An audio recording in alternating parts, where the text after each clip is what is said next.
రావాలంటే central government ఒక్కటే చేయగలుగుతారు. ఆ విషయము బయటకు వస్తే మనకి సబ్జెక్ట్లో చాలా క్లారిటీ వచ్చేస్తుందని కూడా మనం చేస్తున్నాం. ఒక ఎస్టీ మహిళని ఇష్టం వచ్చినట్టు మీరు వైజాగ్లో మీరు భూతంతా చేసేదానికి ఆమె పాములాగా వాడుకుంటారా? పాపం పాములాగా వాడుకుంటారా? మా మనిషిని నేను అడుగుతున్నా. బ్లాక్మెయిల్ చేస్తారా అని మేము అడుగుతున్నాం. ఈరోజు ఎవరు ఇరుక్కున్నారు? ఆ ఇద్దరు ఎస్టీలే కదా పాపం. ఆ మదన్ గారు, ఆ శాంతి గారే కదా ఇరుక్కుంది. ఎవరు రోడ్డు మీదకి వచ్చారు? నువ్వు వచ్చావా? వాళ్ళిద్దరే రోడ్డు మీద ఉంటారు ఈరోజు. వాళ్ళిద్దరే రోడ్డు మీద ఉండి నవ్వుల పాలు అవుతున్నారు. నువ్వు చేసిన పాపాలకి ఒక కుటుంబం, ఇద్దరు ఆడపిల్లలు ఉండే కుటుంబాన్ని నాశనం చేసిన ఈ పొట్టి సారాయిగాడని కూడా నేను మీకు మనవి చేస్తాను. ఇంకొక విషయం, కొలంబియా సరే అటు పక్కన పెడతాం, అది కూడా బయటికి రావాలి.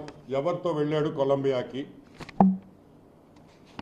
అదే ప్రెస్ మీట్ మొదలైంది. ఆయన ప్రభాకర్, ఏం ప్రభాకర్? ఆయన జూపిడి ప్రభాకర్, రాజ మార్తాండ శ్రీ శ్రీ శ్రీ పొట్టి సారాయి రెడ్డి అని ఆయన చెప్పడం, ఆయన తొక్కలో ఒక ఇంట్రడక్షన్ ఈయన వచ్చి అవతల కూర్చొని మాట్లాడడం. మేము అడిగేది ఒకటే, అడిగింది ఎవర్రా? ఒరే సాయి, ఒరే అని నేను ఎందుకు అంటున్నాను తెలుసా? నువ్వు ప్రెస్ మీద మాట్లాడిన భాష అదే భాష ఇప్పుడు వాడుతున్నా కాదురా రే సాయిగా. ఇప్పుడు నువ్వు మదన్ మోహన్ ఏమన్నాడు? ఆ తండ్రికి బిడ్డ నువ్వు అని ఆయన అన్నాడు ప్రెస్ మీట్ పెట్టి. నేను అనలా. మేము ఎవరైనా తెలుగుదేశం పార్టీ వాళ్ళు ఎవరైనా దీంట్లో ఇన్వాల్వ్ అయ్యారా? ఇంకా నువ్వే చెప్పావు మా పార్టీ వాళ్ళు కూడా దీంట్లో ఉన్నారని. అంతే, వైసీపీ పార్టీ నాయకులు విజయసాయి రెడ్డి మీద కుట్ర పందేరని విజయసాయి రెడ్డి చెప్తున్నాడు. అవునా కాదా? నేను చెప్పలా, విజయసాయి రెడ్డే చెప్పాడు. సరే, అది పక్కన పెడదాం. సాంబడు,